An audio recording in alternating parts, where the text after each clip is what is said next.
Excited na naman ang plantita nyo. As usual, may delivery na naman tayo. Halika kayo, sabay-sabay nating tingnan kung ano-ano ba ang mga nilalaman nito.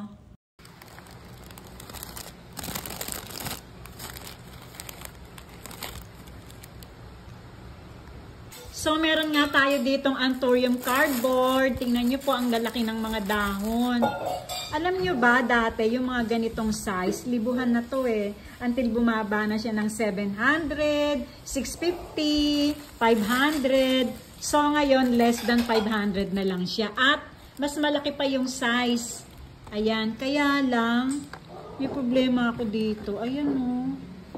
May sira, may punit yung pinaka-ano niya, youngest leaf. Tapos eto siguro, na-damage to sa packing. Kasi ang halaman natin ay galing pa po ng Carmen, Pangasinan. Ayan, kasi doon ng kanilang hub for local distribution. Dahil etong ating mga halaman, ito po ay galing ng China. Ito maganda rin. Pakita ko to sa inyo, tignan nyo po. Maliliit lang siya ha. Pero maganda tsaka matataba yung puno niya. Ayan po oh. Bihira lang yung ganito. Kaya itong variety ng rubber tree na to, medyo pricey siya compared dun sa mga ruby tineke, yung mga white tineke. Ito kasi ay si cream tineke. Tingnan nyo po. Maliliit yung dahon niya. Tapos parang siya, may pagka-concave ba, curly ng konti, ganon. Tapos matataba yung sanga, kaya ito madali na itong pag nairepat na to, madali na siyang magi-stable. Yan, ganyan kasi nga, matured yung mga sanga niya, matataba. Ayan oh. Ang ganda, diba po? Oh. Yan, pakita ko pa po yung ibang mga plants natin na bagong dating. Alam nyo ba, nandirito ako sa loob ng bahay ngayon kasi talagang ipinasok ko na to sa loob dahil nagbabanta na naman ng ulan, makulimlim na naman sa labas. Ayan. So, eto nga, meron tayong ditong dalawang pots ng fiddle leaf. Buksan natin. Magaganda kasi ngayon yung sizes ng fiddle leaf. Oh. Yung nabili ko kasi last month, same price sila, pero mas maliliit dito. Eto maganda yung laki niya, oh. Sakto lang, oh. Diba? Tsaka malago. Malagong malago yung dahon niya. Ayan. Ito po pala ay si Fiddle Leaf Bambino. Kasi meron tayong yung hiwa, yung salansan niya ay madadalang at malalaki yung dahon na medyo curly-curly.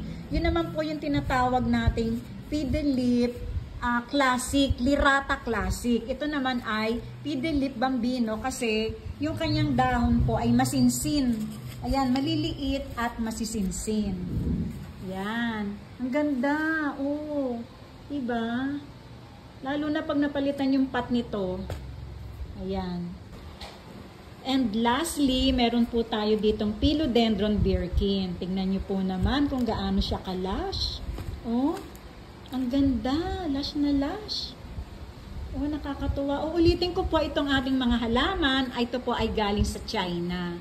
Yan. At yung ating supplier ay may local distribution dito po sa Pangasinan, province of Pangasinan. So itong ating mga halaman ay tama po, galing po ito ng Pangasinan at na-deliver sa atin dito sa Cavite via Victory Liner Drop and Go. So ayan muna ang aking pagbabahagi sa ating nagagandahang mga halaman.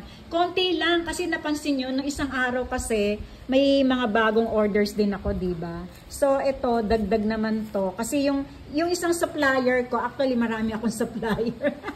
Wala siyang ganito. So ito, sa ibang supplier ko naman nakukuha.